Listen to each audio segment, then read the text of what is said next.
This is Kathy Biehl of EmpowermentUnlimited.net with Astro Insight for the week of November 1st, 2020.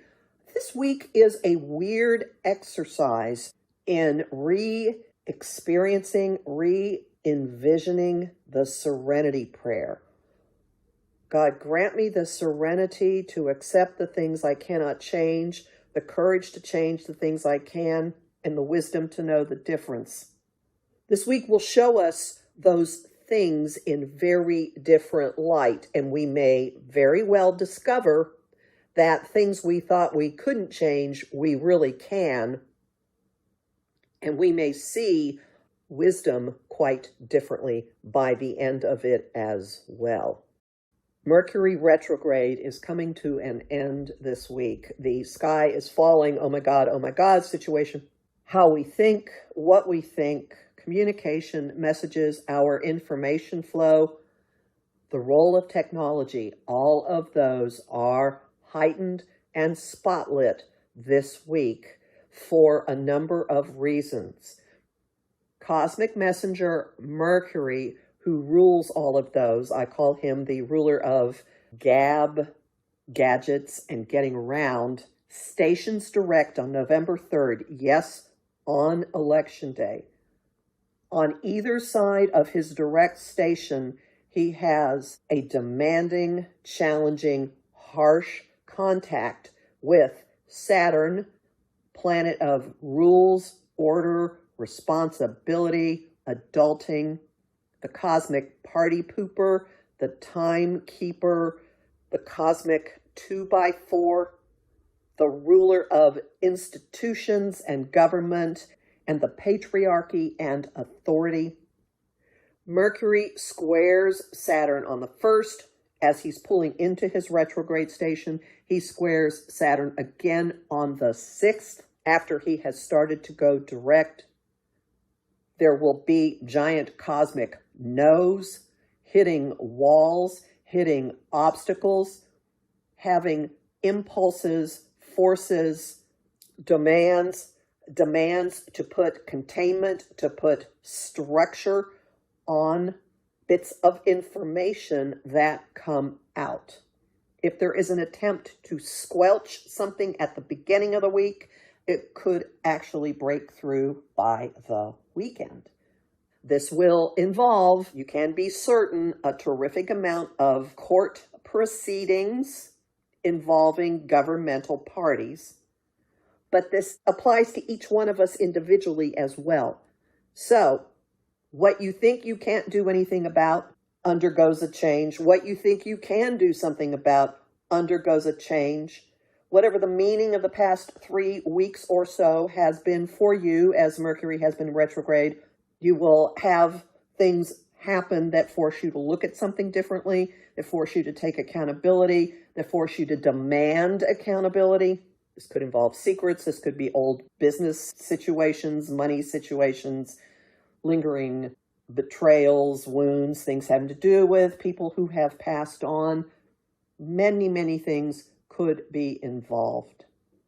And in the midst of all this, adjustments are necessary. Adjustments in our desires, adjustments in our relationships, our connections, adjustments in how we're setting boundaries for ourselves, adjustments in how we are behaving sanely or not, and adjustments in how we're going about things, how we're pushing our agenda, our personal agendas forward. Venus, the planet that rules everything we value and that sets the tone for the social mode, now in her home of Libra, which is, let's all be nice and harmonious and listen to beautiful music and have a nice meal and wear things that are pretty and read poetry to each other. Venus is in an adjustment aspect with the trickster Uranus, the guy who throws the lightning bolts and turns the light on in a place that you didn't even realize was dark.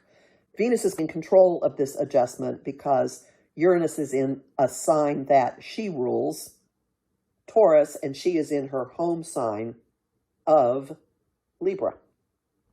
So ultimately, these surprises, these shocks, these breakthroughs will be something that we like and that benefits us. But this happens exactly on election day, so wait and see. One possible playing out of this will involve the splintering of alliances and connections that has been happening because of what's been going on in politics, and not over the politics, but over the emerging differences in values. Then on the 7th, the Sun makes an adjustment aspect to retrograde Mars in Aries.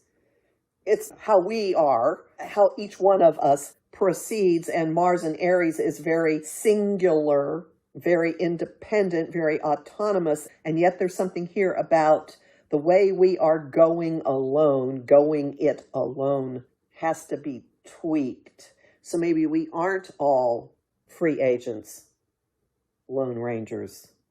Probably something is going to happen this week to awaken in you a new understanding of the interconnectedness and a desire for harmony and conciliation and, getting along could happen. And you will very likely see quite differently what it is that you can and cannot change. And you may have to adjust your notion of courage in how you are responding to all of this. Homing thought of the week: grant me wisdom, grant me vision, open my eyes. Homing thought of the week: suspend judgment pending further information. Song of the week, it's really old, Dr. My Eyes by Jackson Browne. Read the lyrics. And the image of the week is a bunch of little balls bouncing around in a pachinko machine. If you don't know what that is, look for a video of it, and you'll go, oh yeah, that's life.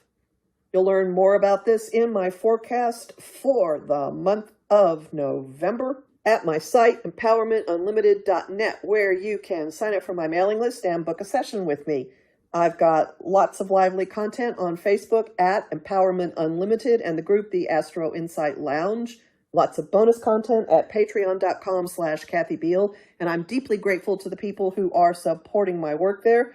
And I post on Instagram at KA Biehl and on YouTube at The Professional Aquarian Channel. Talk to you next week.